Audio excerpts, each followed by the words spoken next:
Welcome to ప్రజాక్షేత్రం. తెలంగాణలో కాంగ్రెస్ అధికారంలోకి వచ్చినప్పటి నుంచి ప్రభుత్వం, మంత్రులు, కాంగ్రెస్ నాయకులు తెలంగాణ అప్పుల కుప్ప అని గత 10 ఏళ్లలో బీఆర్ఎస్ చేసింది ఏమీ లేదని, సాగునీటి ప్రాజెక్టుల్లో, విద్యుత్ శాఖ, పౌర సరఫరాల శాఖ ఇలా అన్ని శాఖల్లో భారీ అవకతవకలు, అవినీతి జరిగిందని ఆరోపించడమే కాక విజిలెన్స్ విచారణకు ఆదేశిస్తున్నారు.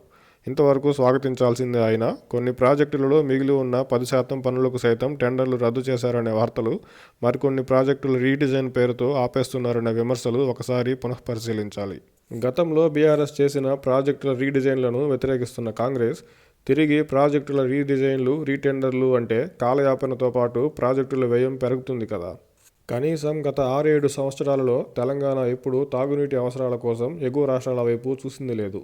అయితే ప్రస్తుతం తెలంగాణ తాగునీటి అవసరాల కోసం నీటి విడుదల చేయాలని ముఖ్యమంత్రి రేవంత్ రెడ్డి గారి నేతృత్వంలోని బృందం కర్ణాటకకు వెళ్లి అభ్యర్థించాలని నిర్ణయించడం అంటే గత కొన్నేళ్లలో లేని నీటి ఎద్దడి 50 రోజుల్లోనే వచ్చిందా అనేది ప్రజలకు సమాధానం చెప్పాల్సి ఉంటుంది.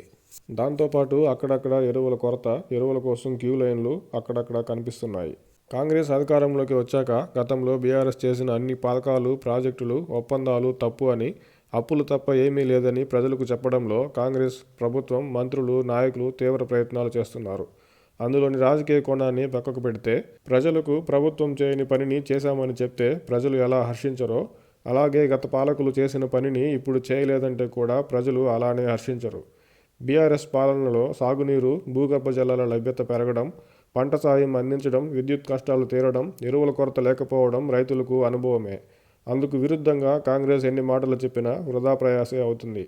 గత 10 ఏళ్లలో విద్యుత్ ఒప్పందాలను పరిశీలించాలని ఆదేశించడం బాగానే ఉన్నా, గత విద్యుత్ ఒప్పందాల రద్దు వంటి నిర్ణయాలు కనుక తీసుకుంటే ఆంధ్రప్రదేశ్ జగన్మోహన్ రెడ్డి గారు అధికారంలోకి వచ్చినప్పుడు విద్యుత్ ఒప్పందాలు రద్దు పేరుతో ఎదుర్కొన్న ఇబ్బందులను తెలంగాణ సైతం ఎదుర్కోవాల్సి రావచ్చు. గత 10 ఏళ్లలో తెలంగాణకు అప్పులు తప్ప ఏమీ సాధించలేదని కాంగ్రెస్ నేతలు చెప్తుంది నిజమే అయితే, ఒకవేళ గత ఎన్నికల్లో బీఆర్ఎస్ గెలిచి ఉంటే పరిస్థితి ఇలానే ఉండేదా అనే ప్రశ్న ఉత్పన్నమవుతుంది.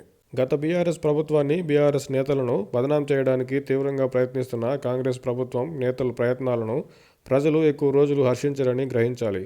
ఎందుకంటే కాంగ్రెస్ 100 రోజుల్లో అమలు చేస్తామన్న హామీల అమలుపై ప్రజలు ఆతృతగా ఎదురు చూస్తున్నారు.